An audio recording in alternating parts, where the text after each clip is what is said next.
नमस्कार, स्वागत है आप सभी का एसीएन न्यूज पर। मैं हूं शाहीन खान। नजर डालते खबरों पर। कांग्रेस के प्रदेश मुख्यालय राजीव भवन रायपुर में प्रदेश कांग्रेस अध्यक्ष दीपक बैज ने पत्रकारों से चर्चा करते हुए कहा कि खरीदी केंद्रों में जगह की कमी के कारण राज्य में अघोषित तौर पर धान खरीदी बंद की जा चुकी है। रायपुर, बेमेतरा, कांकेर, जांजगीर चांपा, दुर्ग, कवर्धा के अनेकों खरीदी केंद्रों पर खरीदी बंद होने की सूचना चस्पा कर दी गई है। प्रदेश कांग्रेस अध्यक्ष दीपक बैज ने कहा कि प्रदेश में 2 दिनों से सबसे बड़ी खबर राइस मिलरों और सरकार के बीच गतिरोध की है। एक वरिष्ठ भाजपा नेता जो सांसद भी हैं, उनके परिवार के राइस मिल में छापा मारा गया। इनके आपसी गुटबाजी का नुकसान किसानों को उठाना पड़ रहा है। सरकार के वित्त मंत्री को किसानों की चिंता नहीं है। इस सरकार की नीयत किसानों के प्रति बिल्कुल भी ठीक नहीं है। जिस तरह से पूरे प्रदेश में बस्तर से लेकर सरगुजा तक धान खरीदी केंद्र बंद हो चुकी है, इसलिए क्योंकि धान का उठाव नहीं हो पा रहा है और राइस मिलर्स हड़ताल पर है। सरकार लगातार दावा करती रही है कि राइस मिलर्स के साथ बातचीत हो चुकी है और धान उठाव चालू हो गया, लेकिन राइस मिलरों का हड़ताल लगातार जारी रहने से धान उठाव नहीं हो पाया है और धान उठाव पूरी तरह से बंद हो चुकी है। और लगातार जिलों से वहां के प्रबंधक लगातार चिट्ठी लिख रहे हैं कि धान खरीदी केंद्र धान उठाव नहीं होने की वजह से बंद करने के संबंध में, मतलब सरकार अभी तक किसानों से झूठ बोलते आई है और इसी का उदाहरण है कि धान खरीदी केंद्र पूरी तरह प्रभावित और बंद हो चुकी है। अब मुख्यमंत्री बता दे कि आप तो बड़ा दावा करते थे धान खरीदी केंद्र से धान उठाव शुरू हो गया है, कांग्रेस को पता नहीं है, तो फिर ये चिट्ठी क्या है? हम मुख्यमंत्री जी को पूछना चाहते हैं, ये चिट्ठी क्या है, क्यों लिखी, क्यों हड़ताल खत्म नहीं हुआ? हम इस सरकार से पूछना चाहते हैं। लेकिन जिस तरह से किसानों के साथ भेदभाव कर रही है और साथ ही राइस मिलरों के साथ उनके अपनी नाकामियों को छुपाने के लिए राइस मिलरों के राइस मिल में छापा मारना, सील करना, मतलब सीधा सीधा सरकार की अक्षमता दर्शाती है। और माननीय सांसद बृजमोहन अग्रवाल जी के भतीजे, उनके परिवार के लोगों पर छापा पड़ना, उनके राइस मिलरों को सील कर देना, मतलब सीधा सीधा है कि सरकार और भारतीय जनता पार्टी में गुटी द्वंद्व चरम पर है और सरकार का नियत किसानों के प्रति साफ नहीं है। गरियाबंद जिले में राजीव महासमुंद मुख्य मार्ग पर स्थित जाम गांव में यात्रियों से भरी एक तेज रफ्तार बस दुर्घटना का शिकार हो गई। यात्री बस तेज रफ्तार में टाटा मैजिक वाहन को टक्कर मारते हुए घर में जा घुसी। बस में 12 से अधिक यात्री सवार थे। हादसे में एक बच्ची सहित 2 लोग घायल हो गए हैं। घायलों को शासकीय अस्पताल में उपचार के लिए भर्ती भी कराया गया है। थानोजा ट्रांसपोर्ट की बस मंगलवार को दोपहर महासमुंद से छुरा जा रही थी। ड्राइवर रवि साहू ने जब तेज रफ्तार बस में ब्रेक लगाने की कोशिश की तो बस अनियंत्रित हो गई और छोटा हाथी वाहन को टक्कर मारते हुए घर में जा घुसी, जिससे बस सवार यात्रियों में हड़कंप मच गया। गुरु घासीदास जयंती के अवसर पर सतनामी समाज ने अपने धर्मगुरु गुरु घासीदास जी की जयंती के अवसर पर सेक्टर 6 भिलाई से शोभा यात्रा निकाली। इस शोभा यात्रा में सतनामी समाज के महिला, पुरुष, बच्चे सहित बुजुर्गों ने बढ़कर हिस्सा लिया एवं अपने गुरु के भजनों पर खूब थिरके। साथ ही शोभा यात्रा ने पूरे भिलाई शहर गुरु घासीदास के जयकारों से गुंजायमान होता रहा और पूरा सतनामी समाज गुरु घासीदास की भक्ति रस में गोते लगाते हुए आनंद के सागर में डूबा नजर आया।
रुकेंगे छोटे से ब्रेक के लिए, जल्द हाजिर होते हैं। आप सब बने रहिए एशियन न्यूज के साथ। GT डायग्नोस्टिक, जहां सबसे एडवांस टेक्निक्स के साथ सारी जांचें एक ही छत के नीचे। GT डायग्नोस्टिक लाए हैं आपके शहर में पहली बार मध्य भारत का सबसे एडवांस 3 टेस्ला MRI, जो आपको देगा बेस्ट क्वालिटी इमेजेस और सारी स्कैनिंग 6 से 10 मिनट में हो जाती है, जहां आम MRI मशीन 45 से 1 घंटे लेती है। इसमें है वाइट बोर्ड, जिसमें मरीज अंदर जाते हैं तो उन्हें डर नहीं लगता, और साथ ही फीट फर्स्ट की सुविधा, डॉक्टर को इलाज करने में सुविधा। आप अपने डॉक्टर की सलाह से सही जगह MRI कराएं। GT डायग्नोस्टिक सेंटर में multi slice CT scan, ultrasound, echo एवं समस्त बाकी जांचों की सुविधा एक ही छत के नीचे। GT डायग्नोस्टिक में 24 घंटे सुविधा, स्वच्छ वातावरण एवं waiting area, qualified doctors, trained staffs. GT diagnostic, near Nehru Nagar square, Priyadarshini परिसर, भिलाई।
ब्रेक के बाद आपका स्वागत है। हथखोज भिलाई में स्थित रेल इंडस्ट्रीज पार्क के आसपास की खाली पड़ी जमीनों पर यहाँ की हर छोटी बड़ी कंपनी के मालिक अपने कारखानों से निकलने वाले खतरनाक केमिकल वेस्ट को पूरी निर्दयता के साथ फेंक रहे हैं, जिससे हथखोज सहित आसपास के जनजीवन पर बुरा असर पड़ रहा है और यहाँ के भूमिगत जल में जहर घुलता जा रहा है। एक लंबे समय से हथखोज भिलाई के रहवासियों को खासी दिक्कतों का सामना करना पड़ रहा है और इनकी दिक्कतों का कारण है हथखोज में बने रेल इंडस्ट्रीज पार्क के कारखाने से निकलने वाले केमिकल वेस्ट, जिसे कारखाने के मालिक वहीं खुली पड़ी ज़मीन पर धड़ल्ले से फेंक रहे हैं।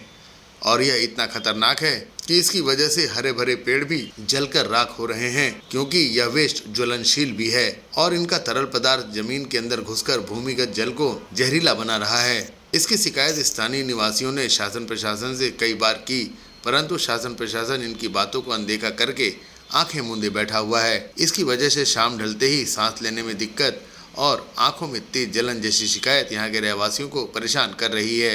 हमने भी जो दृश्य देखा यह काफ़ी भयावह नजर आ रहा है। अगर जल्दी इस पर कार्रवाई नहीं की गई तो आने वाले समय में क्षेत्र की जनता के आक्रोश का सामना शासन प्रशासन को करना पड़ सकता है और यहाँ की जनता इन सारी परेशानियों से स्वास्थ्य संबंधित समस्याओं से ग्रसित हो जाएगी। इस पूरे क्षेत्र से गुजरते वक्त सांस लेना काफ़ी मुश्किल हो जाता है और यहाँ की दुर्गंध से दम घुटने जैसा प्रतीत होता है। विशेष तौर पर रेल इंडस्ट्रीज पार्क में लगे छोटे बड़े प्लांट से निकले हुए केमिकल वेस्ट धड़ल्ले से कारखाना संचालक शाम ढलने के बाद खुले में फेंक देते हैं। इससे हथखोज सहित आसपास के कई इलाकों में पीने का साफ पानी उपलब्ध नहीं हो पा रहा है और स्थिति दिन प्रतिदिन बद से बदतर होती जा रही है। यहाँ के रहवासियों ने अपनी पीड़ा हमारे साथ साझा की है। ये इंडस्ट्रियल एरिया का हम जो हाल देख रहे हैं हथखोज का, आप यहाँ के रहवासी हैं, निवासी हैं, ये पूरा केमिकल युक्त जो केमिकल जो छोड़ा जा रहा है, ये बताएंगे क्या? समझ नहीं आ रही है सर, क्या बताएं, मनमानी है उद्योग की, क्योंकि यहाँ पे कोई देखने वाला नहीं है, सुनने वाला नहीं है, क्योंकि हम काफ़ी समय से इस पे बात कर रहे हैं। आसपास आप देख रहे हैं कारखाने लगे हुए हैं, वहाँ तक तो ठीक है, लेकिन ये जो ऐसे आप स्थिति देख रहे हैं, केमिकल को ज़मीनी स्तर पे ऐसे छोड़ दिया जा रहा है, जिससे क्या है हमारे आगे चल के पीने के पानी में काफ़ी समस्या आ रही है और आनी ही है सर, क्योंकि आसपास के गांव जैसे छौनी अकलोर में पीने की साफ़ पानी की व्यवस्था नहीं है।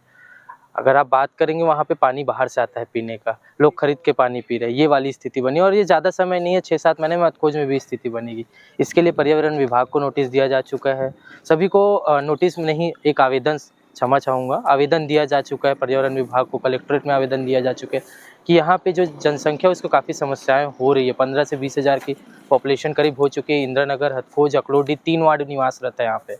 लगा हुआ गांव है, लगा हुआ यहाँ पे शिवपुरी जामुल पालिका के अंतर्गत आता है ये, तो ये सारे क्षेत्र को ही प्रभावित कर रहा है। शाम के समय में इतनी विषैली गैसें निकाली जाती है, कंपनी छोड़ देती है कि हम शाम को 8 बजे, और ये ठंड के मौसम में तो और ज़्यादा स्थिति रहती है, क्योंकि क्या होता है ठंड में वो हमको पता चलता है, गर्मियों में तो क्या निकल जाता है ऊपर से।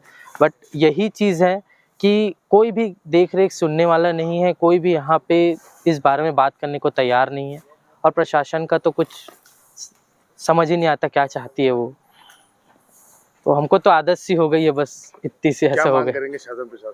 शासन प्रशासन से बस यही मांग है कि देखिए कारखाने हैं, अच्छी बात है, हमारे देश की तरक्की के लिए अच्छी है, बट इनके जो अपशिष्ट पदार्थ हैं उसका जो निपटारण का एक जो प्रबंध किया गया है, उसका एक नियम कानून है, उसको थोड़ा सा रेगुलेशन में लाए और ये जो ओपन में खुले में छोड़ रहे हैं ये सबसे मिले, ताकि हमको भी समस्या ना हो आगे चल के और प्रकृति के साथ भी छिड़काने। वातावरण भी दूषित होता है, शाम को क्या कुछ आंखों में जलन टाइप के कुछ? शाम की स्थिति तो काफ़ी भयावह होती है। आप चाहे तो आप एक बार अपनी टीम के साथ भी आके देख सकते हैं। 8 बजे के बाद यहाँ पे अगर आप गुजरते हैं, ये रेल इंडस्ट्री पार्क में अपन खड़े हैं, यहाँ से अपन गुजरते हैं तो एक जलन, आँखों में जलन होती है, आंसू आने लगते हैं और बदबू इतनी ज़्यादा होती है कि हम स्कार्फ बांध के नाप के निकलते हैं। और बाकी तो आप ट्रांसपोर्ट नगर हथखोज का हाल काफ़ी मुद्दों पे काफ़ी ज़्यादा है, जितना बताऊं उतना कम है। बट यही चाहते हैं कि मीडिया एक जो है संविधान का स्तंभ है, उसके माध्यम से प्रशासन तक हमारी बात पहुंचे, क्योंकि हमने आवेदन करके तो देख लिया, उस पर कोई भी कार्रवाई अभी तक नहीं हुई। पार्क हथखोज में इस वक्त और यहाँ की स्थिति काफ़ी भयावह है, जो हमने अभी आप हमारे जस्ट बगल के उसमें देख पा रहे होंगे बगल में कि किस तरह से यहाँ के जमीन में केमिकल को यहाँ के जो इंडस्ट्रीज जो संचालक हैं, जो संचालित करते हैं, ये अपने यहाँ का पूरा गंदा पानी, केमिकल युक्त पानी जो है इस धरती में बहा रहे हैं और इसके लिए बाकायदा नाली भी बनाई गई है ताकि ये इस क्षेत्र को छोड़ करके दूसरे क्षेत्र में चला जाए। यहाँ के रहवासी से हमने बात की, उन्होंने साफ साफ बताया कि रात में 8 बजे के बाद, मतलब सूरज ढलने के बाद, यहाँ की जो कंपनी मालिक है वो अपने यहाँ का पूरा गंदा केमिकल युक्त पानी जो है यहाँ पर छोड़ रहे हैं, जिसकी वजह से ये इतना भयानक है कि यहाँ के पौधे तक जल गए हैं इसकी आँच से, और ये ज्वलनशील भी है। आँखों में जलन, सांस लेने में दिक्कत, ये इस तरह की एक नॉर्मल सी प्रॉब्लम है जो यहाँ के लोगों को हमेशा सताती रहती है। और अब इनको ये भी डर सताने लगा है कि आने वाले समय में इनके क्षेत्र में पीने का पानी पीने योग्य रहेगा या नहीं रहेगा, क्योंकि जो भूमिगत जल है वो भी अब प्रदूषित होता जा रहा है। क्योंकि आसपास के इलाकों में जैसे अकलोडी, जामुल का अकलोडी इलाका है, छावनी का इलाका है, ये यहाँ के जो केमिकल जो बह के जा रहे हैं वो पूरे ही पानी को दूषित कर चुके हैं। बहुत ही समस्या भरा है और इनका कहना है कि इन्होंने सभी जगह आवेदन दिया है, गुहार लगाई है, लेकिन इनकी गुहार अभी तक किसी ने नहीं सुनी है। ये हो सकता है साफ साफ शासन प्रशासन जो है वो उद्योगपतियों को अपना शय दे रहा है, अपना हाथ इनके सर पे रखा हुआ है कि हम हैं, तुम्हें जो करना है वो करते जाओ, कोई नहीं देख रहा है तुम्हें। ये बहुत गलत हो रहा है और कहीं ना कहीं शासन प्रशासन को आने वाले समय में यहाँ की जनता के आक्रोश का सामना करना पड़ सकता है। इसलिए शासन प्रशासन से हम भी निवेदन करते हैं कि ऐसी स्थिति आने से पहले वो कुछ ना कुछ ऐसी कार्रवाई करे और इस भयावह स्थिति को बढ़ने से रोके और कोई कार्रवाई करे। एशियन न्यूज के लिए मैं हूं संतोष शर्मा। अपने लंबित मांगों को लेकर प्रदेश स्वास्थ्य मितानिन संघ ने भाजपा सरकार से वादा निभाने की गुहार लगाई और साथ ही धरना स्थल पर आक्रोश जताया। साथ ही फिल्मी गीतों के माध्यम से उपस्थित सभी महिलाओं ने जो वादा किया था वो निभाना पड़ेगा का गीत गाया। प्रदेश स्वास्थ्य मितानिन संघ रायपुर छत्तीसगढ़ के बैनर तले मंगलवार को बड़ी संख्या में मितानिन महिलाओं ने धरना प्रदर्शन कर अपनी आवाज बुलंद की। इस दौरान बड़ी संख्या में उपस्थित महिलाओं ने एक स्वर में भाजपा सरकार से गुहार लगाई।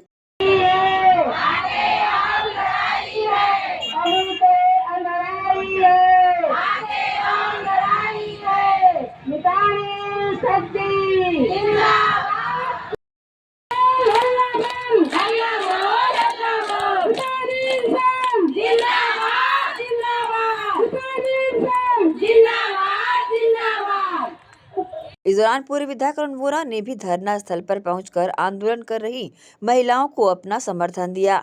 साथ ही भाजपा सरकार के लिए किए गए वादों पर निशाना साधा। इस दौरान उन्होंने अपनी प्रतिक्रिया में कहा कि इनकी जो मांगे हैं वह जायज़ है। जब भाजपा सरकार ने इनसे वादा किया है तो उसे पूरा करना चाहिए।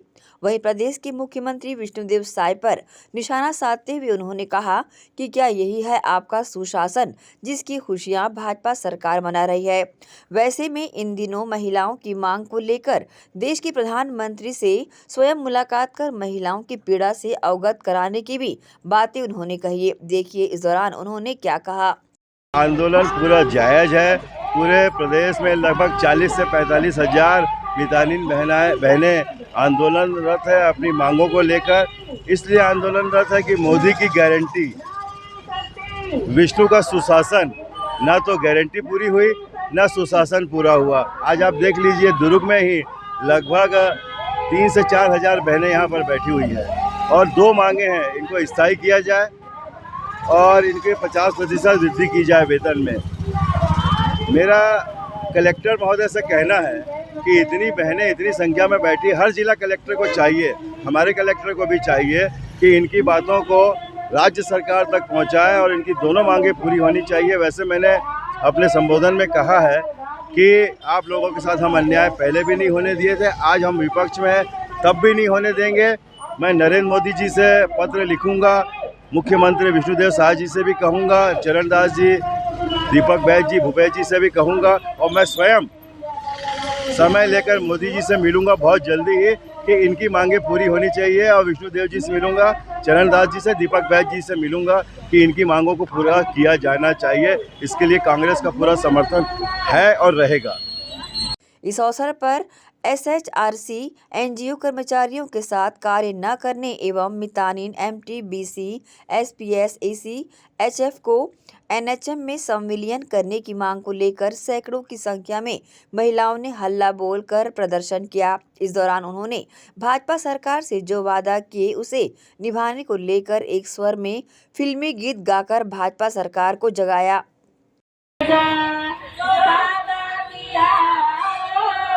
निभाना पड़ेगा, सारे करके हो गया, धीरे से बोल तुझको आना पड़ेगा, जो वादा किया वो निभाना पड़ेगा। इस दौरान उन्होंने अपने विभिन्न मांगों को लेकर मुख्यमंत्री के नाम एक ज्ञापन भी तैयार किया, जिसमें कहा कि अगर शासन द्वारा हमारी मांगों पर गंभीरता पूर्वक विचार नहीं किया गया तो आगामी दिनों में प्रदेश स्वास्थ्य मितानिन संघ द्वारा अनिश्चितकालीन काम बंद एवं कलम बंद हड़ताल किया जाएगा। पूरे मितानिन संघ की जो आज हड़ताल पर बैठे हैं हम लोग, 3 दिन से हम लोग कलम बंद और काम बंद था और अभी कल से हम लोग धरना प्रदर्शन में दिए हैं। पूरे राज्य में चल रहा है धरना प्रदर्शन। हमारी मांग है कि एनआरएचएम में सिविलियन करें हम सभी को, मितानिन से लेके सारे पद जो भी MT, AC, SPS, help desk और बीसी सभी को सिविलियन किया जाए। हमारी ये प्रमुखता से मांग रखी गई है। और दूसरा है, मांग के साथ साथ हमारे जो क्षतिपूर्ति हम लोगों को मिलता है वो अभी तक नहीं आया है। विगत 2 माह से हमारे मितानिन को 3 माह से नहीं मिल पा रहा है, जिसके कारण बहुत सारी विषम परिस्थितियाँ पैदा हो रही हैं। जो आप देख सकते हैं कि लोगों के पास अभी बहुत सारी मतलब इतना उधार लेके यहाँ आना पड़ रहा है इस धरना स्थल पे भी। ऐसी भी स्थितियाँ बन गई हैं बहुत साथियों की। तो हम सरकार से यही मांग करते हैं कि उनको जल्द से जल्द एनआरएचएम में सिविलियन किया जाए, जो कि ये मोदी जी की गारंटी में बात को रखा भी गया था कि मितानिन को जब ये सिविलियन एनआरएचएम सिविलियन लिया जाएगा, सभी को लिया जाएगा, पूरी टीम को लिया जाएगा। जी, हमारे यहाँ धरना प्रदर्शन से हमें भी दुख होता है कि हमारी मितानिन जो माता मृत्यु, शिशु मृत्यु और जो गर्भवती माताओं को अस्पताल ले रही डिलीवरी के लिए जो सबसे प्रमुखता से मितानिन बनी है, वो काम पूरा ठप पड़ गया है। दूसरा, हमारा जो अभी राष्ट्रीय अभियान चल रहा है निश्चय निरामय में, उसमें हमारी जो मितानिन डोर टू डोर घर में सर्वे कर रही थी, 7 तारीख से 12 तारीख तक किया इन्होंने, पर आज वो भी काम बंद है। तो बहुत सारा अभियान पे और पारे में बहुत सारी दुविधा का सामना करना पड़ रहा है पारों वालों का, पर हम चाहते हैं कि जल्द से जल्द ख़त्म हो और हमारी मांग सरकार सुने और हम फिर वापस अपना जो राष्ट्रीय अभियान उसमें शामिल हो सकें। मितानिन बहने एमटी, फैसिलिटेटर और बीसी, एसपीएस को एनएचएम में सिविलियन करने का शासन द्वारा बोला गया था, लेकिन अभी हम लोगों को पता चला कि सभी बहनों को एनएचएम पे नहीं लिया गया है। तो इसी मांग को लेकर हम सभी बहनें धरना में बैठे हैं। और दूसरी मांग है कि 50% जो सब देना था हम लोगों को 50% वो नहीं दिया जा रहा है। ये हमारी दूसरी मांगे हैं। अभी इस मांग ने पूरा नहीं होगा तो आगे हम लोग अनिश्चितकालीन हड़ताल जारी रखेंगे। ये सरकार से नहीं सुनेंगे तो हम लोग अभी बहुत दिन तक बैठेंगे। एसीएन न्यूज के लिए दुर्ग से नसीम फारूकी की रिपोर्ट। प्रदेश में धान खरीदी केंद्रों के खस्ता हाल से परेशान किसानों ने कलेक्टर से मुलाकात की। पिछले 1 सप्ताह से कुछ केंद्रों में धान खरीदी बंद होने से आक्रोशित किसानों ने छत्तीसगढ़ प्रगतिशील किसान संगठन के बैनर तले दुर्ग जिला कलेक्ट्रेट पहुंचकर जमकर विरोध प्रदर्शन किया। इस दौरान नाराज किसानों ने बताया कि किसान इस बात पर नाराज थे कि पहले धान खरीदी 1 नवंबर से शुरू होती थी, राज्य सरकार ने 14 दिन विलंब से खरीदी शुरू की। इतने दिनों में खरीदी करने की पूरी तैयारी हो सकती थी, किंतु शासन प्रशासन ने कुछ नहीं किया, जिसके कारण प्रतिदिन धान खरीदी का लक्ष्य कम निर्धारित किया गया।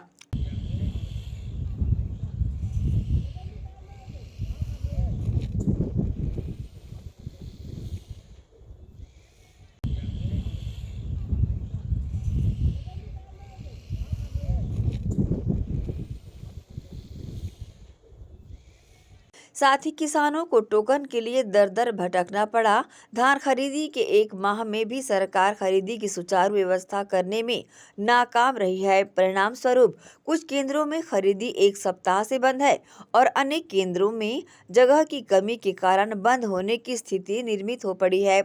इसी कड़ी में किसानों ने सरकार को आड़े हाथों लेते हुए आरोप लगाया कि विलंब से धान खरीदी करने की धीमी गति और खरीदी बंद होने से धान में सुखद के कारण किसानों को सैकड़ों करोड़ रुपए की क्षति हुई है।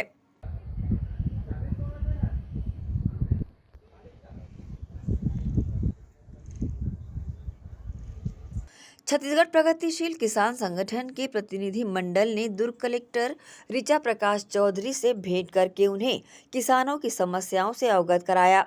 कलेक्टर ने किसानों के प्रतिनिधि मंडल को भरोसा दिलाया है कि 2 दिन में धान खरीदी की व्यवस्था सामान्य कर ली जाएगी। आवश्यक होने पर समय बढ़ाया भी जाएगा। इस दौरान किसानों के प्रतिनिधि मंडल ने कलेक्टर को 5 दिनों का समय देते हुए 2 टूक में कहा कि अगले सप्ताह धान खरीदी निर्बाध और निरंतर शुरू नहीं हुई तो किसानों के सब्र का बांध टूट सकता है। देखो, पिछले 24 साल से छत्तीसगढ़ में अजीत जोगी के कार्यकाल से लेकर के विष्णुदेव साय के कार्यकाल तक धान खरीदी यहाँ होती। ये पहला साल है जब इतना तकलीफ किसान मन ला धान बेचब में खरीदी केंद्र में सोसाइटी में इतना परेशानी का सामना पहली बार करे लगत। हम उम्मीद कर रहे हैं विष्णु देव साय के सरकार है साँय साँय धान खरीदी साँय साँय पेमेंट करी, मगर न धान साँय साँय खरीदत है और न पेमेंट साँय साँय करत है। तो डबल इंजन के सरकार में यहाँ के किसान इस सरकार से बहुत जो बद इंतजामी है धान खरीदी के पेमेंट के जो मुद्दा है इधर लेकर के किसान बहुत परेशान और हलाकान। वायदा तो 1 कुंटल के 3100 रुपया एक मुश्त देवन के हरी से। अभी तो जो किसान मन धान बेचे है बहुत कम संख्या में छोटे किसान मन हाँ, एक भी किसान नहीं है जो 3100 के भाव से भुगतान करे है। 2300 रुपया जो MSP है ओकरे भुगतान करे है। एकमात्र विजय बघेल हमारे सांसद है जो 3100 रुपया के दर से सरकार भुगतान करे है, ओकर वीडियो है। तो किसानों की समस्या लेकर आए हैं कि जो धान खरीदी 14 नवंबर से चालू है, 1 महीना धान खरीदी हो गया, वहाँ खरीदी तो चालू है लेकिन वहाँ उठाव नहीं होने के कारण खरीदी 1 हफ्ता से बंद है। जबकि ये शासन की कमजोरी और राइस मिलर के साथ मिली भगत है, ये ऐसा हम लोगों को महसूस हो रहा है। ताकि किसानों का धान ना खरीद करके राइस मिलों को फ़ायदा पहुंचाए, ऐसा भाजपा सरकार का सोच है, लगता है ऐसा हम लोगों को, क्योंकि 1 महीने से इनका कोई व्यवस्था नहीं है। कितने गांव इसमें प्रभावित दिखते हैं विशेष रूप से जैसा हमारा नकपुरा है, भेड़सर है, दमोदा खरीदी केंद्र है। आज देखिए जहां 6000-7000 कट्टा धान खरीदने का लक्ष्य है पिछले वर्षों के, जो आज 3000 कट्टा खरीद रहे हैं। धान दशहरा के बाद से धान कटा हुआ है और आज तक उसका धान बिका नहीं है। जबकि 50% धान दशहरा के बाद असिंचित एरिया होने के कारण अर्ली वैरायटी धान 50% है। आज किसी भी खरीदी केंद्र में भाजपा के एक भी विधायक मंत्री देखने को नहीं जा रहा है। धान खरीदी जो प्रभावित हुआ है उसके पहले हम लोगों ने प्रशासन को आगाह किया था। आज हम लोग लगभग 12-14 दिन से आगाह करते आ रहे थे। इसके बाद भी व्यवस्था में सुधार नहीं होने की वजह नहीं हुआ और ऊपर से व्यवस्था और भी क्रिएट हो गया, मतलब क्रिटिकल हो गया। तो इस हालत में आज हम लोगों ने पहले ही कहा था अपने किसान संगठन के बैठक में कि अगर इतवार तक व्यवस्था अगर नहीं सुधरी, नहीं हुई तो हम लोग सोमवार को कलेक्ट्रेट आएंगे। उसी संबंध में आज आए थे। अभी चर्चा भी हुई DM से। चर्चा होने के बाद हम लोगों ने बताया उनको कई खरीदी केंद्रों में खरीदी बंद हो चुकी है, कई यहाँ जो है मतलब बंद होने के कगार पे पहुँच चुका है। तो ये हालत जो है, किसान टोकन लिया है, समय पे धान नहीं बेच पाए, ऐसे बहुत सारी समस्या है। इन्हीं बातों को लेकर आज हम लोग आए थे और चर्चा इस संबंध में हुई अभी। हाँ, उसकी उपलब्धि यही तो दिख रहा है। ये विगत 23-24 साल से धान बिक रहा था जिस तरह से, ये हालत ये पहली बार जो बनी है यही उपलब्धियों में, ये उपलब्धि में ही तो पहली बार ये हालत बनी है ना। इसके पहले इस तरह हालत नहीं थी कि किसान धान नहीं बेच पाएगा, है ना। ये तो हालत जो बनी है आखिर इन्हीं के शासनकाल में हुआ है ना। ये हालत जो बनी हो, आज किसान परेशान है कि खुश है? किसान बहुत ही परेशान हैं और हम लोग कह भी रहे थे कि खरीदी का जो लिमिट है वो भी मतलब बढ़ाओ। बहुत कम लिमिट है। कम लिमिट होने के बावजूद भी खरीदी बंद हो गया, ये बड़ा दुर्भाग्य की बात है। जो समर्थन मूल्य की राशि देने की बात कही गई थी, क्या पूरी राशि दी जा रही है कि क्या? नहीं, अभी 23 रुपये में दिया जा रहा है। जबकि हमारे संगठन को से भी कहा गया था कि 117 रुपये में बढ़ोतरी जो हुई है तो 3217 रुपये होता है। और सरकार जो है अभी तक उस संबंध में कुछ बात ही नहीं कर रही है। और कहीं लोगों में ये कह रहा है कि 31 रुपये धान का हम समर्थन मूल्य देंगे, तो पूरे देश भर में 117 रुपये मिलेगा छत्तीसगढ़ के किसान को छोड़ करके। ये हालत है। अभी तो हम लोगों ने शुक्रवार तक के जिला कलेक्टर को बोल दिए हैं और उन्होंने आश्वास भी किया है। नहीं होगा तो इसके बाद फिर संगठन फिर बैठेंगे और निर्णय लेंगे बड़ा। IK वर्मा, अध्यक्ष, छत्तीसगढ़ प्रगतिशील किसान संगठन। ACN न्यूज के लिए दुर्ग से नसीम फारूकी की रिपोर्ट। रुकेंगे एक और छोटे से ब्रेक के लिए, जल्द हाजिर होते हैं। आप सब बने रहिए ACN न्यूज के साथ। GT डायग्नोस्टिक, जहां सबसे एडवांस टेक्निक्स के साथ सारी जांचें एक ही छत के नीचे। GT डायग्नोस्टिक लाए हैं आपके शहर में पहली बार मध्य भारत का सबसे एडवांस 3 टेस्ला MRI, जो आपको देगा बेस्ट क्वालिटी इमेजेस और सारी स्कैनिंग 6 से 10 मिनट में हो जाती है, जहां आम MRI मशीन 45 से 1 घंटे लेती है। इसमें है व्हाइट बोर्ड जिसमें मरीज अंदर जाते हैं तो उन्हें डर नहीं लगता और साथ ही फीट फर्स्ट की सुविधा, डॉक्टर को इलाज करने में सुविधा। आप अपने डॉक्टर की सलाह से सही जगह MRI कराएं। GT डायग्नोस्टिक सेंटर में multi slice CT scan, ultrasound, echo एवं समस्त बाकी जांचों की सुविधा एक ही छत के नीचे। GT डायग्नोस्टिक में 24 घंटे सुविधा, स्वच्छ वातावरण एवं waiting area, qualified doctors, trained staffs.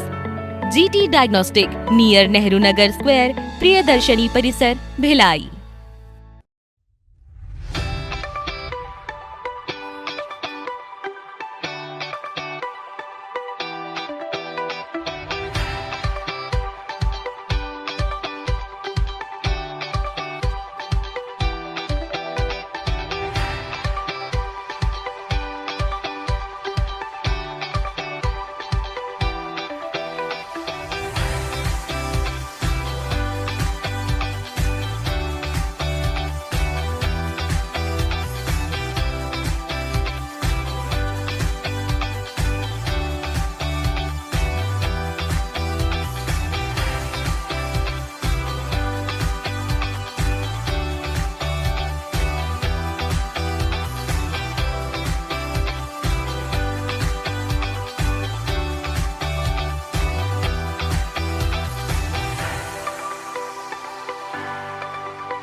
Shri Shankaracharya professional university Junwani. जी हाँ, सत्र 2024-25 के लिए प्रवेश प्रक्रिया प्रारंभ है।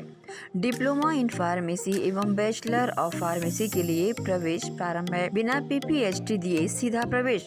इतना ही नहीं, 10वीं और 12वीं में गणित और विज्ञान के छात्रों के लिए सुनहरा अवसर है। सीमित समय, सीमित सीटें। अगर है सपनों को पूरा करना तो भरना होगा ऊंची उड़ान। जल्दी करें, प्रवेश प्रारंभ है। प्रेजेंटली शंकराचार्य ग्रुप के अंदर 4 फार्मेसी कॉलेजेस हैं। इन चारों फार्मेसी कॉलेजेस में diploma in pharmacy and bachelor of pharmacy की कोर्सेज रन होती हैं। साथ में masters in pharmacy and PhD की कोर्सेज भी हम ऑफर करते हैं। शंकराचार्य प्रोफेशनल यूनिवर्सिटी के अंडर ये चारों कॉलेज एफिलिएटेड हैं and most importantly pharmacy council of India ने चारों कॉलेजेस को अनुमोदन दिया है। जैसे कि आप जानते हैं, Shankaracharya group is famous for its infrastructure, its faculty, its students group, and in every aspect we are on top as from 2008.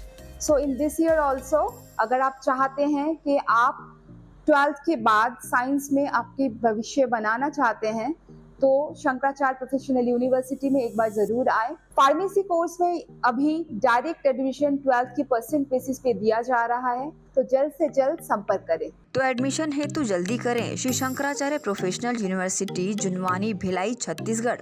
संपर्क करें 9977258200।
ब्रेक के बाद एक बार फिर से आप सभी का स्वागत है। जेल प्रहरी से मारपीट किए जाने के मामले में पुलगांव पुलिस ने प्रार्थी की शिकायत पर आरोपियों को गिरफ्तार किया। केंद्रीय जेल दुर्ग में जेल प्रहरी के पद पर कार्यरत प्रार्थी के साथ आरोपियों ने जेल में स्वयं को परेशान करने की बात कहते हुए मारपीट कर डाली। इस दौरान इस घटना में प्रार्थी को चोटें आई, जिसके बाद प्रार्थी की शिकायत पर पुलगांव पुलिस ने आरोपियों के खिलाफ विभिन्न धाराओं के तहत अपराध दर्ज कर जांच शुरू कर दी है।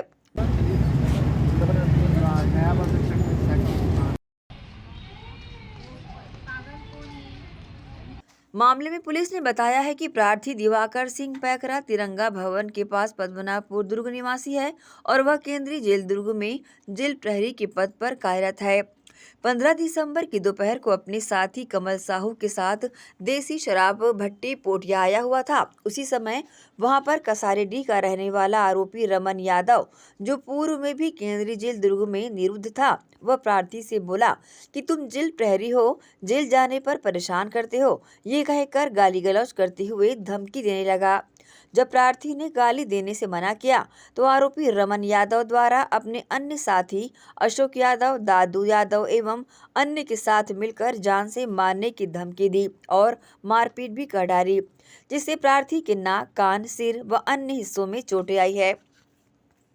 एसीएन न्यूज के लिए दुर्ग से नसीम फारूकी की रिपोर्ट। 37 छत्तीसगढ़ बटालियन एनसीसी दुर्ग के कमानाधिकारी के निर्देशानुसार कल्याण महाविद्यालय के एनसीसी एसडी इकाई के द्वारा विश्व ऊर्जा संरक्षण दिवस मनाया गया। इस मौके पर विभिन्न प्रतियोगिताएं भी आयोजित की गई। कल्याण स्नातकोत्तर महाविद्यालय भिलाई नगर के एनसीसी एसडी इकाई के द्वारा 37 छत्तीसगढ़ बटालियन एनसीसी दुर्ग के कमानाधिकारी के निर्देशानुसार विश्व ऊर्जा संरक्षण दिवस मनाया गया।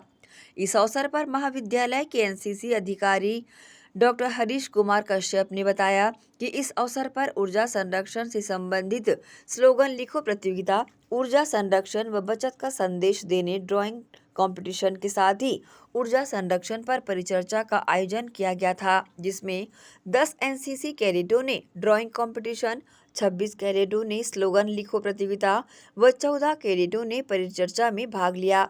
Cadet Mukul Thakur, I am standing here to speak a slogan about Conservation Day. For better tomorrow, save energy today. Energy is a life, so conserve it. Save energy for. मेरा नाम CPL सोमदत्त है। मैं ऊर्जा संरक्षण के अवसर पर एक स्लोगन बोलना चाहता हूँ। ऊर्जा को बचाना है, देश को रोशन बनाना है। ऊर्जा को बचाने का अर्थ यह है कि आज हम लोग ऊर्जा बचाएंगे, ऊर्जा का संरक्षण करेंगे, तभी कल देश रोशन हो पाएगा और उन्हें हमारे भविष्य को रोशनी मिल पाएगी। जय हिंद। इस दौरान डॉक्टर हरीश कुमार कश्यप ने कैडेटों को बताया कि विश्व भर में 14 दिसंबर को विश्व ऊर्जा संरक्षण दिवस मनाया जाता है। इस दिन का उद्देश्य ऊर्जा के महत्व को समझाना और इसके संरक्षण की ओर ध्यान आकृष्ट कराना है। आज के दौर में बढ़ती ऊर्जा की खपत और घटते संसाधनों के कारण ऊर्जा संरक्षण न केवल जरूरी है बल्कि हमारी जिम्मेदारी भी बन गई है। आप भी घर पर छोटी छोटी आदतों में बदलाव करके ऊर्जा की बचत कर सकते हैं। सर, मेरा नाम LCPL पुष्पेंद्र वर्मा है। आज मैं ऊर्जा संरक्षण दिवस पर एक स्लोगन बोलना चाहता हूँ। कम करें ऊर्जा की खपत, ये है हर पीढ़ी की ज़रूरत। इसका अर्थ है कि आप ऊर्जा की खपत कम करेंगे तो वो पीढ़ी दर काम आते रहेगा। ऊर्जा बचाओ, ऊर्जा। धन्यवाद। इस अवसर पर एनसीसी कैडेटों ने घर पर ऊर्जा संरक्षण के कुछ आसान और प्रभावी तरीके भी बताए, जिसमें कैडेट अजय कुमार ने साधारण बल्बों की जगह LED बल्ब या CFL का उपयोग करने कहा, क्योंकि ये बल्ब 80% तक कम ऊर्जा की खपत करते हैं और लंबे समय तक चलते भी हैं। कैडेट भीष्म ने इलेक्ट्रॉनिक उपकरणों को जैसे टीवी, कंप्यूटर या चार्जर जैसे उपकरणों को स्टैंड बाय मोड पर छोड़ने से भी बिजली की खपत होती है बताया, और जब इनका उपयोग न हो तो उपकरणों को पूरी तरह से बंद करने की बातें कही और कहा कि प्लग से इस उपकरण को अलग कर दें, जिससे बिजली बिल में कमी और ऊर्जा की बचत हो। एसीएन न्यूज के लिए दुर्ग से नसीम फारूकी की रिपोर्ट। दुर्ग के नवीन शासकीय संगीत महाविद्यालय परिवार ने विश्व प्रसिद्ध कलाकार तबला सम्राट उस्ताद जाकिर हुसैन को भावभीनी श्रद्धांजलि अर्पित की। इस अवसर पर सुरताल के माध्यम से स्वरांजलि भी दी गई। नवीन शासकीय संगीत महाविद्यालय परिवार ने विश्व प्रसिद्ध कलाकार तबला सम्राट उस्ताद जाकिर हुसैन को भावभीनी श्रद्धांजलि अर्पित की। इस दौरान इस शोक के अवसर पर उस्ताद हुसैन के चित्र पर माल्यार्पण एवं मौन होकर संवेदना व्यक्त की गई। इसके साथ ही सुरताल के माध्यम से स्वरांजलि भी दी गई।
इस मौके पर प्राचार्य डॉक्टर ऋचा ठाकुर ने कहा कि उस्ताद जाकिर हुसैन न केवल भारत बल्कि संपूर्ण विश्व के ख्याति नाम कलाकार थे। उनकी उंगलियां मानो तबले पर नृत्य किया करती थी। विद्यार्थियों को भी सर्वप्रथम ताल को साधना चाहिए। इस दौरान शहर के युवा तबला कलाकार अरुण साहू ने अपने वादन से उस्ताद को नमन किया। उन्होंने पेशकार, दिल्ली घराने का कायदा, टुकड़ा और रेला वादन से मंत्र मुग्ध कर दिया।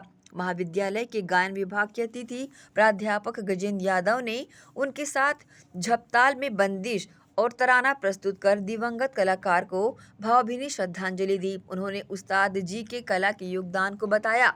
वहीं छात्र तुकेश्वर ने उनको समर्पित स्वलिखित कविता का वाचन किया। इसके साथ ही दीपिका ने उनका जीवन परिचय दिया। वहीं वंदना ने खूबसूरत कविता प्रस्तुत की। जगदीश बामनिया ने उस्ताद जी की कई कलाओं में सिद्ध हस्तता को बताया। इस अवसर पर कार्यालय प्रमुख यशवंत साहू, डॉक्टर निधि वर्मा, डॉक्टर संगीता चौबे, सर्वजित बामेश्वर, तपन कुमार, केविंद्र सहित अन्य छात्र छात्राएं उपस्थित रही। एसीएन न्यूज के लिए दुर्ग से नसीम फारूकी की रिपोर्ट। इसी के साथ ही आप चलेंगे इजाजत। आप सब बने रहिए एसीएन न्यूज के साथ। नमस्कार।